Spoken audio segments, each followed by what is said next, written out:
Welcome to BankSocial's Crypto Education Series, where we unpack the mysteries surrounding cryptocurrency and educate the community to build confidence and provide clarity when trading BankSocial token. Here's your host, BankSocial CEO, John Wingate. Hey everybody, how's it going? Very happy to be on our first official educational video with my main man and crypto expert, Arnav. Arnav, how you doing tonight? What is going on, guys? How are you doing, John? I'm doing fantastic. Very good to be doing this first educational video. I know you're excited and I'm excited. Why don't you give the community a little bit of a breakdown on what we are trying to accomplish with these videos? Yeah, absolutely. So with these educational type videos, we know that a lot of new investors come to crypto not really knowing too much or lack the knowledge of a lot of these different chains and of various topics in the crypto world. So we are here, John and I, to kind of put a better explanation on a lot of these topics, and hopefully we can give that to you guys. Absolutely. Absolutely. So without further ado, let's go ahead and get into our first set of topics. So this week, we're going to be talking about the differences between the Ethereum and Binance chains, just a brief overview, really more so getting into the standards of the protocols with ERC20 and BEP-20. With that, why don't you go ahead and tell us what ERC and BEP stand for? Absolutely, John. So first we have the ERC and BEP. So those are our two main topics that we're going to go over right now. So ERC stands for the Ethereum Request for Comment. Okay, that's the acronym. And BEP stands for the Binance Chain Evolution Proposal. Okay, so those are the two acronyms that we have for those two. One is for the Ethereum side, one is for the Binance side. And so just to break down that a little bit more, those proposals are ways for the community to set aside some standards, right? And one of those standards is the ERC20 and the BEP20 proposal that's been accepted. So why don't you go ahead and break down kind of what the 20 part of that stands for, because everybody hears that ERC20, BEP20. What does we know what the BEP and the ERC stands for. What does the 20 mean? Yeah, absolutely. So we have ERC-20 and BEP-20. So the 20, what it stands for, it's the technical standard. It's used for most smart contracts on either chain. And it's basically for the token implementation, which provides a list of rules that all of them must follow. So that's just the basic guideline. They got to follow the rules of the 20 technical standard. So there's also 721. That's another number, ERC 721. Those are more so for NFTs, but for this one, it defines a set of rules and technical specifications that tokens should follow to function on either the Ethereum side or the Binance side. So the rules are very strict when it comes to the 20 code. So just to recap there, ERC and BEP are the mechanisms for making proposals.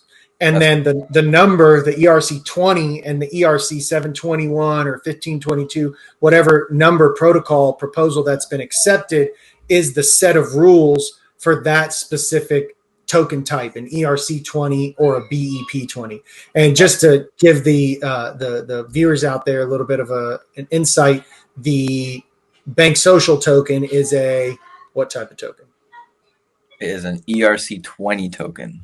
That's right. And we also have the BEP-20 token. Well, that's right. That's right. So that kind of breaks down ERC, BEP, and then the 20 portion of that. Why don't you tell me a little bit about Ethereum?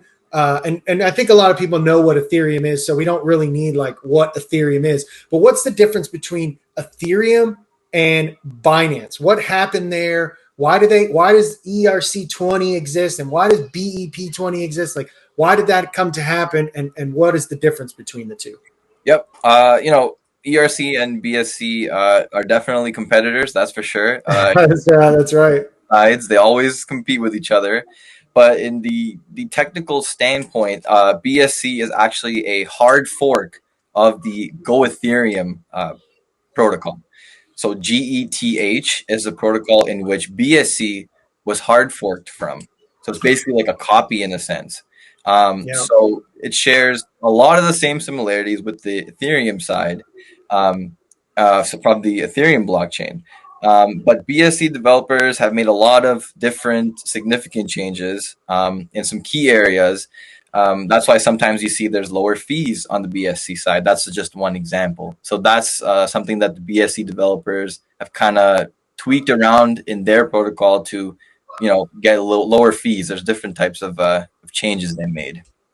Yeah, absolutely. And I think that from a fork perspective, looking back at it, that's also why you can take a something that compiles on the EVM, the Ethereum virtual machine, and port it directly over to the BSC chain without any modifications. And we'll go over that in another educational video. But I'll just touch real quick on a few points regarding tokens. We get a lot of questions about if I send a token from ERC or ERC to BEP or BSC, do I lose those tokens?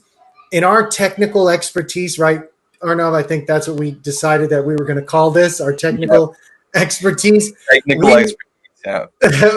don't see any way for an ERC token sent to a BSC address, because they're both exactly the same address, that you can lose a token. Because if you send an ERC token and you think you sent it to a BSC address, you're actually sending it to a Ethereum address.